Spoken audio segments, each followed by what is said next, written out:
सकाळू थरिला राजधानी भूकंपर झटकारे थरिला बड़ बड़ कोठा 2 दिन में 11 थर भूमिकंप झटका अनुभूत। सूचना योग्य जे आज सकाळू राजधानी में भूकंप झटका अनुभूत होइछि परे एने चर्चा जोर धरिछि।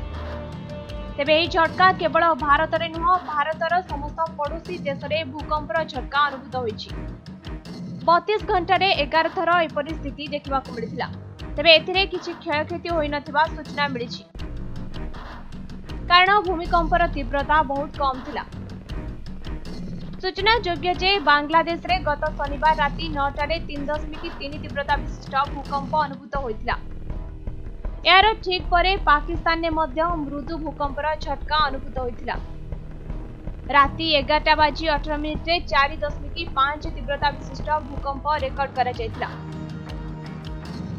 तेबे यार किछि समय मध्यरे तिब्बत रे पुणी एक मृदु भूकंप झटका अनुभूत होइतिला। तेबे यार किछि समय मध्यरे तिब्बत रे अधिक तीव्रता विशिष्ट आउ एक भूकंप देखा मिलितिला। एहिपरि लगातार आउ 2टी मृदु भूकंप अनुभूत करंती नेपालवासी। तेबे अन्यपटे गतकाली भारतर अरुणाचल प्रदेश रे संध्या 6 रे 3 तीव्रता विशिष्ट भूकंप रिक्टर स्केल रेकर्ड करा जायतिला। परे बांग्लादेश इंडोनेशिया रे गतकाली राति रे मध्य समान स्थिति देखा मिले। तेबे आज सकाळू दिल्ली रे मध्य भूकंपर झटका अनुभूत होइछि। यहाँ परे बिहार और सिवान अंचल रे मध्य किछि समय पई झटका अनुभूत होइतिला।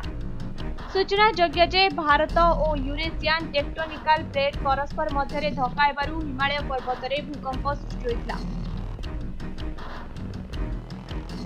तेबे पृथ्वी रे एहिपरि अनेक प्लेट रहिछि। प्रायतः 2टी प्लेट रो संयोग होइतिबा स्थान रे थिबा अंचल रे प्राय समय रे भूकंपर झटका देखा मिले।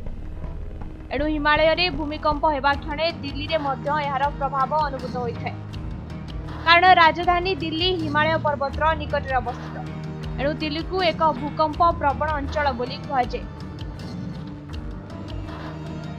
तेबे लगातार 11 थर भूकंप गत 2 दिन में चिंतार विषय को बढ़ाई देछि।